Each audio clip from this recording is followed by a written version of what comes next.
میں نے الحمدللہ 2003 الحمدللہ میں اسلام قبول کر لیا میں نے.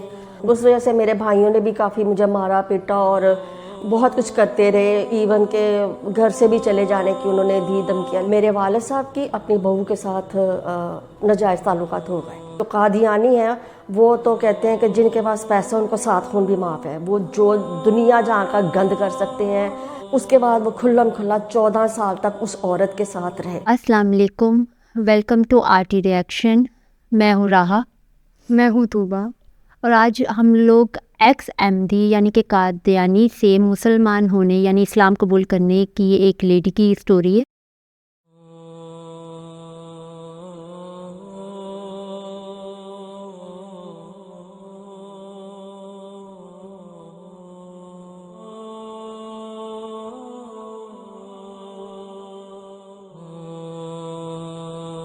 میرا نام مبشرہ شاہین ہے اور میں لاہور میں پیدا ہوئی اور سمن آباد میں ہمارا گھر تھا. میرے والد صاحب انکم ٹیکس ایڈوائزر تھے اور میں نے تعلیم بھی لاہور میں ہی حاصل کی. سمن آباد کالج سے میں نے BA کیا تھا اور اسکول بھی میرا سمن آباد میں ہی تھا. میں پیدائشی قادیانی تھی. مطلب میرے دادا نے اور میرے نانا نے انہوں نے مرزا غلام احمد قادیانی کے ہاتھ پر بیعت کی تھی. تو اس کے بعد جو میرے والد صاحب ہیں اور میری والدہ وہ بھی پیدائشی قادیانی تھے. تو ان کی دونوں کی آپس میں شادی بھی ہو گئی اور میں پھر مطلب میرا پورا ددیال اور ننیال وہ پیدائشی قادیانی ہے. تو میں نے الحمدللہ 2003 میں جامعہ اشرفیہ جا کر تو میں نے مولانا صاحب کے ہاتھ پر بیعت کی اور الحمدللہ میں اسلام قبول کر لیا میں نے. جب میں نے خدا کے فضل سے اسلام قبول کر لیا تو میری فیملی جو ہے وہ اس معاملے میں بہت ہی کٹر قسم کی ہے کہ وہ برداشت نہیں کر سکتے تھے کہ میں مسلمان ہو جاؤں. اس وجہ سے میرے بھائیوں نے بھی کافی مجھے مارا پیٹا اور بہت کچھ کرتے رہے، ایون کہ گھر سے بھی چلے جانے کی انہوں نے دی دھمکیاں. لیکن بہرحال میں کہیں جا تو سکتی نہیں تھی، لیکن اس کے باوجود میں نے اپنے گھر والوں کا ڈٹ کے مقابلہ کیا اور اسلام کو چھوڑنے کی میں نے کوئی بات نہیں کی، نہ میں کسی پریشر میں آئی. اور بہرحال پھر یہی ہے کہ میں گھر میں ہی رہی، لیکن انہوں نے میرے ساتھ بول چال بند کر دی تھی. مجھے کسی بھی ایونٹ میں یا کسی بھی چیز میں وہ لوگ شامل نہیں کرتے تھے اور مطلب گھر میں ایسے ایک بے جان چیز کی طرح رکھا ہوا تھا. اور پھر میں نے ایک مسلمان بندے سے شادی کر لی، وہ بھی میری کامیاب نہیں ہو سکی. تو اس کا بھی میرے گھر والوں نے یہی کہا کہ دیکھو مسلمان ایسے ہوتے ہیں اور تمہیں شادی کر کے کیا ملا. لیکن اس کے باوجود میں نے کہا کہ میں نے کسی انسان کی خاطر اسلام قبول نہیں کیا تھا، میں نے اللہ پاک کی رضا کے لیے قبول کیا تھا اور دل سے قبول کیا تھا. اگر کرائسس آئیں تو وہ بندہ مذہب نہیں چھوڑ دیتا، اپنے مذہب پہ، دین پہ، عقیدے پر مضبوط قدمی سے ڈٹا رہتا ہے.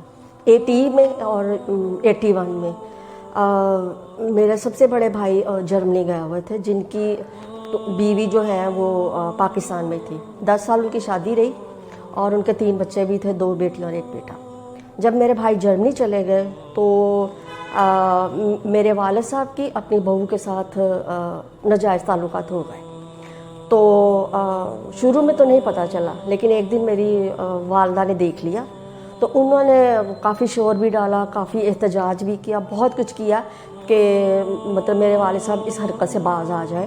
انہوں نے یہ بھی کہا کہ میرے بچے، اس وقت ہم لوگ چھوٹے چھوٹے تھے، میرے دونوں چھوٹے بھائی 9th 10th میں تھے، میں تھی 3rd ایئر میں تھی یا 2nd ایئر میں، اور مجھ سے بڑا بھائی 4th ایئر میں. اور ایک میری بہن سیدھی سادی سی ہے.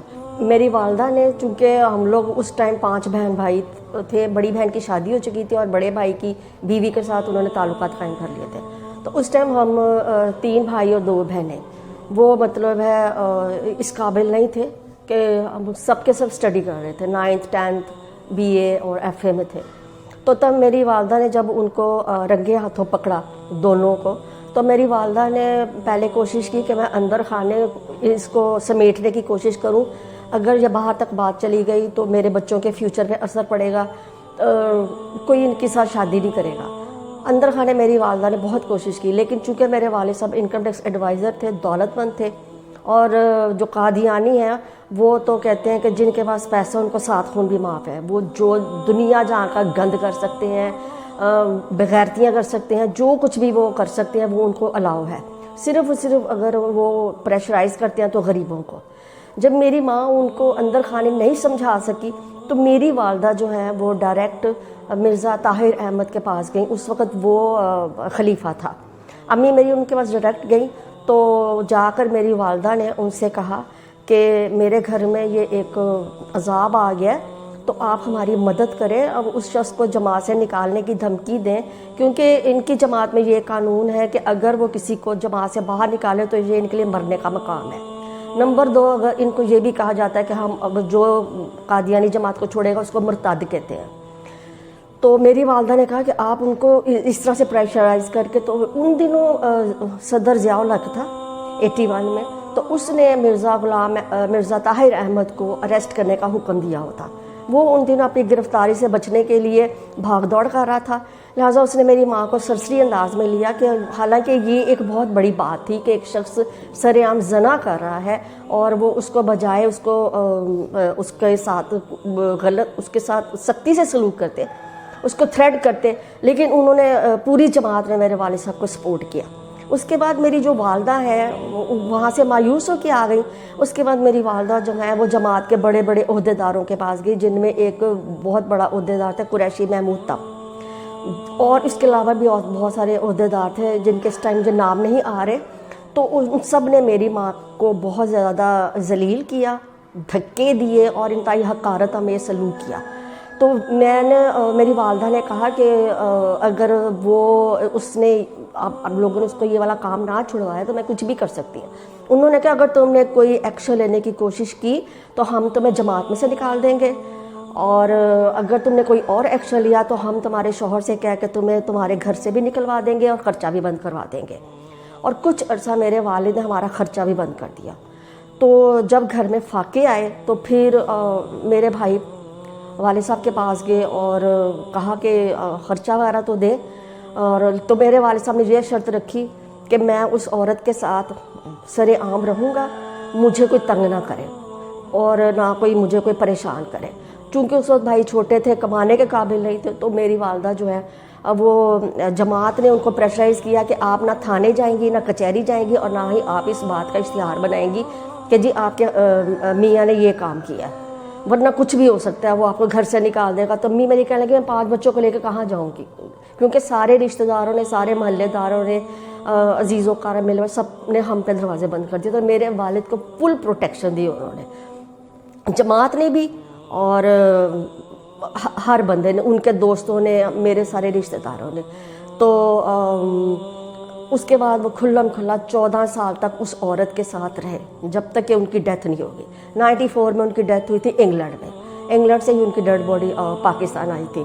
تو پوری جماعت ان کو پورا شیلٹر دیا, پوری سپورٹ دی, ان سے وہ چندے بھی لے, تو کہتے تھے کہ ہمیں چندے بہت دیتا ہے. ایکچولی بہشتی مقر میں دفن ہونا مرزائیوں کے بڑی اعزاز کی بات ہے, اور لیکن یہ صرف وہیں وہ دفن ہو سکتے ہیں جن کے پاس پیسہ ہو, کیونکہ وہ لوگ کہتے ہیں جائیداد کا 1/8 حصہ, پھر جو ان کے جو زیورات ہوتے ہیں ان پہ پیسہ لگتا ہے, پھر ماہانہ چندے, پھر سالانہ چندے, اور ایک موٹی سی فائل جس کو وصیت کہتے ہیں وہ کمپلیٹ کروانی پڑتی ہے, اور اتنے زیادہ چندے لیے جاتے ہیں کہ وہ لاکھوں کی مد میں چلے جاتے ہیں. اور جب وہ میرے والد صاحب نے اور میری والدہ دونوں نے وصیت کروائی تھی, تو جب 94 میں میرے والد صاحب کی ڈیتھ ہوئی تو وہ ان کو ربوہ لے گئے. ربوہ میں لے گئے تو یہ جو ان کے کارکن ہیں وہ غنڈہ گردی اور بدماشی دکھاتے ہیں اور اس ٹائم بلیک میلنگ بھی کرتے ہیں. تو جب کہ میرے والد صاحب کی وصیت کمپلیٹ تھی, انہوں نے کہا جی 500 روپیہ کم ہے, جنازہ تمہارا رول جائے, سڑ جائے, ہم نے جب تک آپ لوگ پیسہ پورا نہیں دو گے ہم نے ان کو دفن ہونے کی اجازت نہیں دینی. میرے بھائی لڑ پڑے, انہوں نے کہا ان کی تو وصیت کمپلیٹ ہے, لیکن میرے والد صاحب کے دوست نے کہا کہ جو مانگ رہے ہیں ان کو دے دیں, ورنہ تمہارا جو ہے نا باپ کا مردہ وہ رول جائے گا. کیونکہ مرزائیوں میں ایک یہ بھی ہے کہ وہ مردہ چاہے رول جائے, سڑ جائے, اس کا بیڑا غرق ہو جائے, جب تک آپ پیسے کمپلیٹ نہیں کرو گے وہ نہیں دفن ہونے دیتے. میرے بھائیوں نے اس ٹائم, تو ہر بندہ ہی اس ٹائم پریشان ہوتا ہے کہ اس کا جو ہے جو فوت ہو گیا اس کی فٹافٹ تدفین ہو جائے. میرے بھائیوں نے فوراً 500 روپیہ دیا اور پھر ان کی تدفین ہوئی. 2010 میں میری والدہ کی ڈیتھ ہوئی. میری والدہ کی بھی وصیت کمپلیٹ تھی, لیکن انہوں نے پھر رولا ڈالا کیونکہ یہ لوگ دہاڑیاں بناتے ہیں. تو انہوں نے کہا جی 250 روپیہ کرنا ہے. وہ بھی میرے بھائی نے فٹافٹ 250 روپیہ دیا کہ وہ پچھلی دفعہ کی طرح نہ ایسا ہو جائے، کیونکہ وہ تو ماہر ہے مردہ رولنے میں کہ وہ کچھ بھی ہو جائے. تو پھر 250 روپیہ دے دیا اور پھر میری والدہ کی وہاں پہ تدفین ہوئی. اور یہ بہشتی مقبرے کے نام پر یہ لوگوں کو اتنا لوٹ رہے ہیں، اتنا لوٹ رہے ہیں. اور انہوں نے یہ کانسیپٹ بنایا ہے کہ جو بھی بہشتی مقبرے میں دفن ہوگا نا، اس نے چاہے ریکارڈ توڑے ہوں گناہ کے، وہ سیدھا جنت میں جائے گا.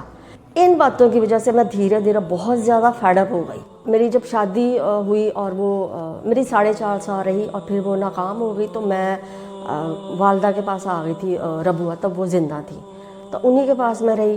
اور پھر میں نے اس سے ڈیورس لے لی. اس کے بعد بھی میں اپنی والدہ کے پاس ہی رہی. تو رہتی تو میں ربوہ میں ہی تھی. تب بھی میری والدہ نے بہت کوشش کی کہ میں دوبارہ سے قادیانی ہو جاؤں، لیکن میں نہیں ہوئی. تو پھر اس دوران 2010 میں میری والدہ کی ڈیتھ ہو گئی. اور جب ڈیتھ ہو گئی تو مجھے کوئی بھی بہن بھائی رکھنے کے لیے تیار نہیں تھا. تو پھر کسی نے مجھے ہاسٹل کا بتایا اور میں ہاسٹل آ گئی. لیکن ان دنوں میں بے حد پریشان بھی تھی فائنینشلی طور پر، اور بہن بھائیوں کی کوئی سپورٹ نہیں تھی، کوئی ملتا نہیں تھا. مطلب میں بالکل تنہا اور اکیلی ہو گئی اور اپنے طور پر سروائیو کرتی رہی. پھر کچھ عرصے بعد مجھے کسی نے شبان والوں سے ملوایا. تو اللہ کا بڑا شکر ہے اور احسان ہے کہ وہ ماشاءاللہ بہت اچھے لوگ ہیں. انہوں نے میری بہت زیادہ ہیلپ کی، مجھے سپورٹ کیا. میں بیمار ہو جاؤں تو تب بھی وہ مجھے اپنے پاس لے جاتے ہیں، میری ہیلپ کرتے ہیں، میری دیکھ بھال کرتے ہیں. اور اس کے علاوہ انہوں نے میری وصیت بھی لکھوا لی ہے کہ جب میں چلی جاؤں گی اس دنیا سے تو وہ مجھے مسلمانوں کے قبرستان میں ہی دفن کریں گے. ایسا نہ ہو کہ میرے مرنے کے بعد میرے بھائی میرے وارث بن جائیں. تو اب میرا اپنے بھائی بہنوں سے کوئی تعلق واسطہ نہیں ہے، نہ وہ مجھے ہیلپ کرتے ہیں، بلکہ ابھی بھی ان کی یہی خواہش ہے کہ میں واپس آ جاؤں، مگر میں نہیں جا رہی. اور اب ایک ہاسٹل میں گزر بسر کر رہی ہوں. اور یہ شبان والوں کا میں جتنا بھی شکریہ ادا کروں کم ہے. اب میری زندگی کا یہی مقصد ہے کہ میں قادیانیوں کو کفر اور شرک کے اندھیروں سے نکال کر اسلام کی روشنی میں ان کو لے آؤں. بیان کیا، بہترین طریقے سے بیان کیا. اور بڑی ہمت چاہیے ایک عورت کو، وہ بھی جو قادیانی ہو، اور پھر اسلام قبول کرے، اسلام کو سمجھے. اللہ جسے چاہتا ہے ہدایت دیتا ہے. ایک ہدایت ہے کہ ایسی چیزیں جب تک آپ اللہ پاک سے نہیں مانگتے نا، آپ کو ملتی بھی نہیں ہے. تو انہوں نے اللہ پاک سے ہدایت مانگی ہے، ضرور ملی ہے انہیں. اللہ تعالیٰ ان کے زندگی میں آسانیاں پیدا فرمائے.